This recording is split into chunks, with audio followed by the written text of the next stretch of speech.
Vinayak Damodar Savarkar London के Victoria railway station पर 13 मार्च 1910 को सशस्त्र पुलिस किसी भयंकर अपराधी को पकड़ने के लिए सतर्क खड़ी थी। रेलगाड़ी विक्टोरिया रेलवे स्टेशन पर आकर खड़ी हो गई। तीसरे दर्जे के एक डिब्बे से एक तेजस्वी भारतीय युवक के उतरते ही कई आंखें एक साथ उस पर पड़ी और कई पैर एक साथ उसकी ओर बढ़े।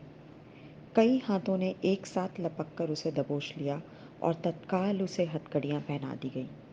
वह युवक कहता रहा कि गिरफ्तारी का आदेश पत्र तो दिखाओ, पर न तो किसी के पास धैर्य था और न आदेश पत्र दिखाने का नैतिक बल। अगले ही दिन संसार के सारे समाचार पत्रों के पृष्ठ भारत के महान क्रांतिकारी विनायक दामोदर सावरकर की गिरफ्तारी के समाचारों से रंग गए। उस वीर को पकड़ने के लिए भारत की गोरी पुलिस लंदन पहुंची थी। भारत की पुलिस तथा इंग्लैंड की पुलिस ने मिलकर वीर सावरकर को गिरफ्तार करके गर्व का अनुभव किया और चैन की सांस ली। लंदन की अदालत में सावरकर का मुकदमा प्रस्तुत किया गया। ज्यों ही वीर सावरकर ने न्यायालय में प्रवेश किया, सारा न्यायालय तालियों की गड़गड़ाहट से गूंज उठा। उसके प्रोत्साहन के लिए सैकड़ों भारतीय नवयुवक न्यायालय में पहले ही उपस्थित थे। न्यायालय ने निर्देश दिया, अभियुक्त को भारत भेजा जाए। उन दिनों समुद्री रास्ते से इंग्लैंड में भारत पहुंचने के लिए इंग्लिश खाड़ी पार करके फ्रांस पहुंचना होता था। वहां से रेलगाड़ी द्वारा इटली और वहां से जहाज द्वारा भारत पहुंचा जाता था। सावरकर को ले जाने वाला जलयान 8 जुलाई 1910 को फ्रांस के मार्सेलस बंदरगाह के निकट पहुंचा और वहां उसने लंगर डाला। दिन के 11 बजे जहाज बंदरगाह से चल दिया। कुछ समय पश्चात सावरकर ने शौच का बहाना कर शौचालय में प्रवेश किया। अपना कोट उतारकर दरवाजे पर डालकर दरवाज़ा अंदर से बंद किया और उछलकर शौचालय की दीवार के छेद पर चढ़ गए। इधर पहरे के संतरियों ने जब देखा कि कैदी ने दरवाजे पर कोट डाल दिया है, तो उन्होंने झांक कर अंदर देखा। क्या करता है, क्या करता है? पर उसकी अनसुनी करके सावरकर ने पोर्ट होल से समुद्र में छलांग लगा दी। सिपाही ने शौचालय का दरवाजा तोड़ दिया और चीख पुकार मचा दी।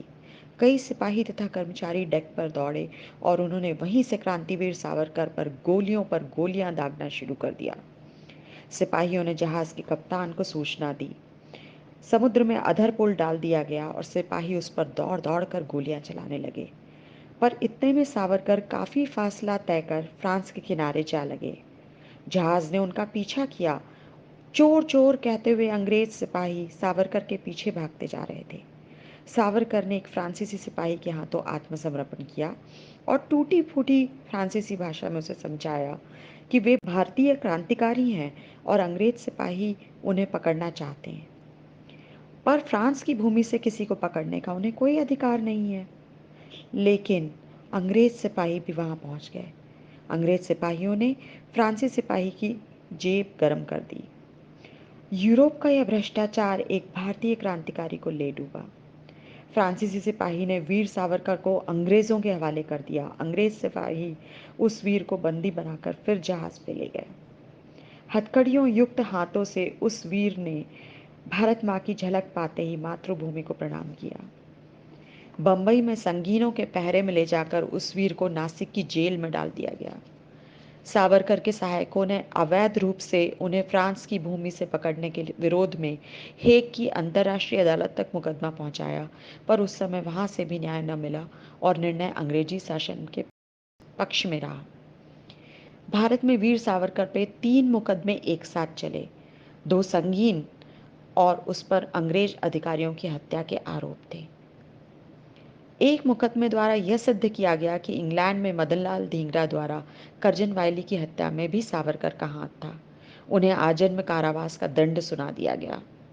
दूसरे मुकदमे में यह सिद्ध किया गया कि भारत में कलेक्टर मिस्टर जैक्सन की हत्या जिस पिस्तौल से की गई थी, वह पिस्तौल इंग्लैंड से सावरकर ने चतुर्भुज अमीन द्वारा भारत पहुंचवाई थी। इस प्रकरण में भी अभियुक्त को आजीवन कारावास का दंड दिया गया। निर्णय सुनकर वीर सावरकर ने हंसते हुए करारा व्यंग किया, मैं प्रसन्न हूं कि मुझे 2 जन्म की काले पानी की सजा देकर ब्रिटिश सरकार ने हिंदू धर्म का पुनर्जन्म का सिद्धांत तो मान लिया। वीर सावरकर की सारी संपत्ति जब्त की गई और उन्हें डोंगरी जेल में रखकर अंततोगत्वा अंडमान की जेल में भेज दिया गया। वीर सावरकर के कारावास की कथा स्वयं में एक बहुत बड़ा इतिहास है। कई भारतीय नेताओं के अथक प्रयत्नों और ब्रिटिश पार्लियामेंट के प्रभावशाली सदस्य मिस्टर बैजवुड के सहयोग से वीर सावरकर को सन 1924 में अंडमान से भारत लाया गया और अन्य प्रयत्नों के फलस्वरूप वीर सावरकर को 10 मई 1937 को बंदी गृह से मुक्त कर दिया गया। वीर सावरकर ने अपना शेष जीवन भारत की अथक सेवा में बिताया और स्वाधीन भारत में 26 फरवरी सन 1966 को यह दीप बुझ गया, जिसने 28 मई सन 1883 को प्रकाशित होकर भारत को नई दीप्ति प्रदान की थी। साभार क्रांतिकारी कोश श्री कृष्ण सरल द्वारा रचित।